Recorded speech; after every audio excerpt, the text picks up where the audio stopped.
Répondre à cette question parce que le parapente, c'est vraiment une source presque infinie De beaux souvenirs. de beaux souvenirs. Voilà, moi, j'ai pu survoler, par exemple, le Mont Blanc à plus de 5000 mètres, Ah ouais.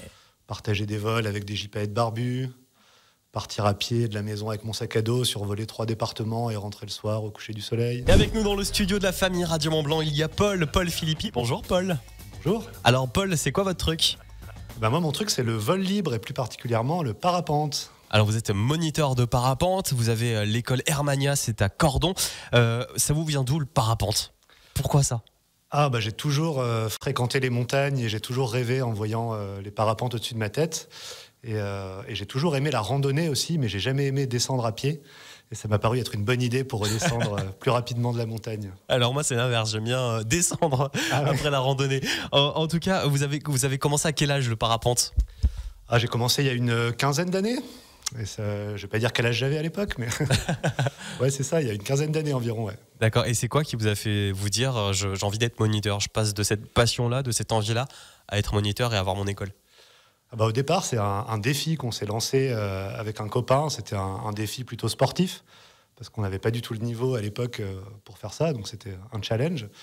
Et en fait, la découverte du métier, du plaisir que c'est de partager ça, aussi bien en biplace qu'en enseignement, c'est ça qui a fait que j'ai continué jusqu'à monter l'école Hermania aujourd'hui. C'est donc, on le rappelle, du côté de Cordon. Paul Philippi est avec nous dans le studio de la famille Radio Mont Blanc. Alors, comment on devient moniteur de parapente ? Est-ce qu'il y a un nombre d'heures ? Est-ce qu'il y a des stages ? Alors, c'est un diplôme d'État Ok. qui est géré par l'ENSA. C'est la même école que pour les moniteurs de ski, les guides de haute montagne. Donc à Chamonix ? Ouais, à Chamonix, tout à fait. Il y a un concours d'entrée. Donc, il faut faire de la compétition, atteindre un certain classement, passer des épreuves de sélection. Et ensuite, il y a 2 ans de formation. D'accord. Ah oui, donc c'est pas rien, quoi. C'est quand même un beau diplôme. Ouais, c'est quand même, faut y consacrer un peu de temps, oui. Et chez Hermania, qu'est-ce qu'on retrouve ? On retrouve donc du baptême ? Oui. On retrouve des stages ? Exactement. Donc du baptême l'hiver à ski, l'été à pied. Ouais.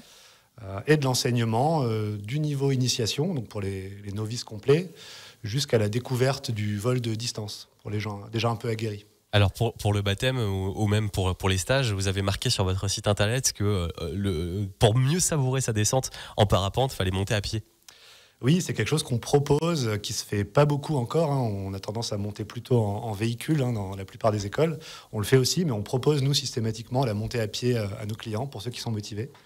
Plus de contemplation. Voilà, c'est plus de plaisir et un petit peu moins d'émissions de gaz à effet de serre. C'est toujours mieux pour la planète. Voilà, c'est toujours mieux. Et donc du coup il y a ce baptême-là et des stages comme on le disait. Alors les stages, j'imagine que c'est pour les personnes qui ont envie vraiment de plus performer et qui ont envie d'en faire un peu plus de parapente. Mais par exemple le baptême, ça veut dire que moi j'ai jamais fait de parapente, je jamais volé de ma vie. Je peux aller chez vous à Hermania à Cordon et voilà, je peux faire un vol du jour au lendemain quasiment. Oui, c'est accessible à pratiquement tout le monde, aux enfants, aux personnes plus âgées. Il faut juste être capable de courir un petit peu pour décoller. Voilà. Mais pour atterrir aussi. Pour atterrir aussi éventuellement. Il y a un poids limite aussi. Quand on dépasse les 110 kilos, ça devient un peu compliqué. Mais sur la police ou les manifestants ? Ouais, voilà.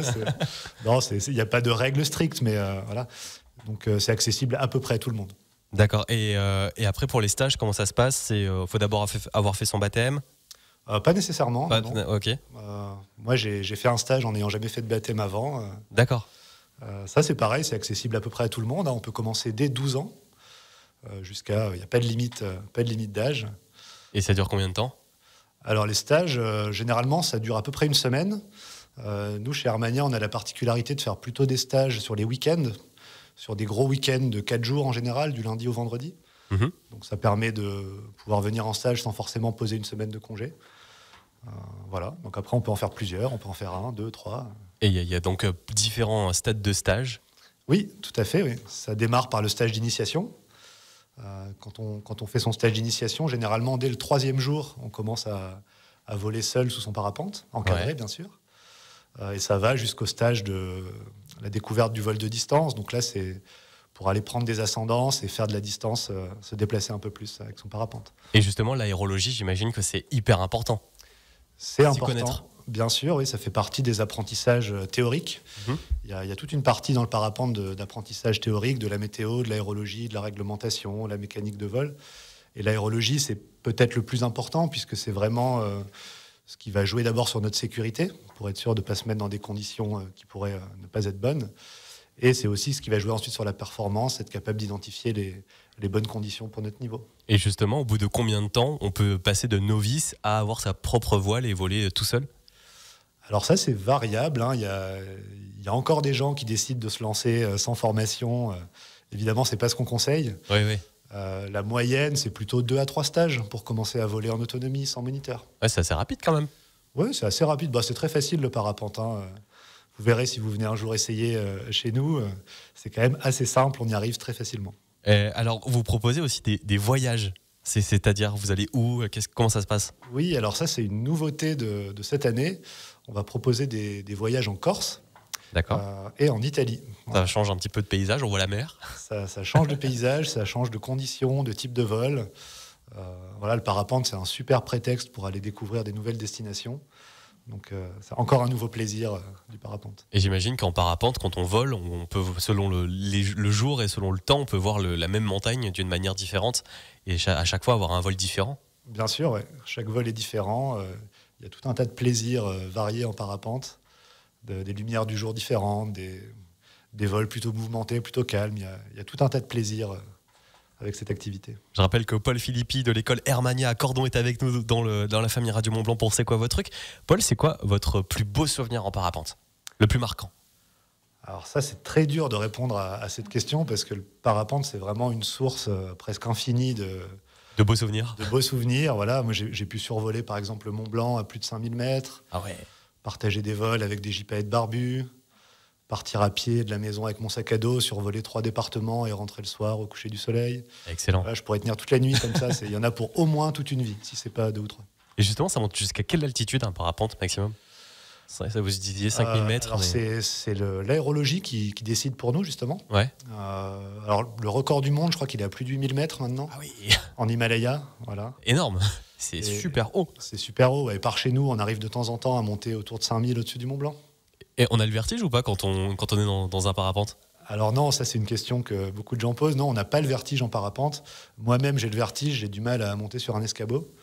Ah oui, c'est un comble pour un voilà, en fait, moniteur de parapente. Non, en parapente, on n'a plus de contact avec le sol, donc il y a plus de notion de vertige. Et comment on peut vous retrouver si j'ai envie de faire du parapente ? Hermania, c'est à Cordon. Il suffit de sortir son moteur de recherche préféré, de taper Hermania Parapente, et puis il y a le site internet, il y a toutes les infos qui sont disponibles. Super. Merci beaucoup, Paul. Merci à vous. Et on vous souhaite plein de beaux vols et encore plein de superbes souvenirs avec cette école et avec Hermania.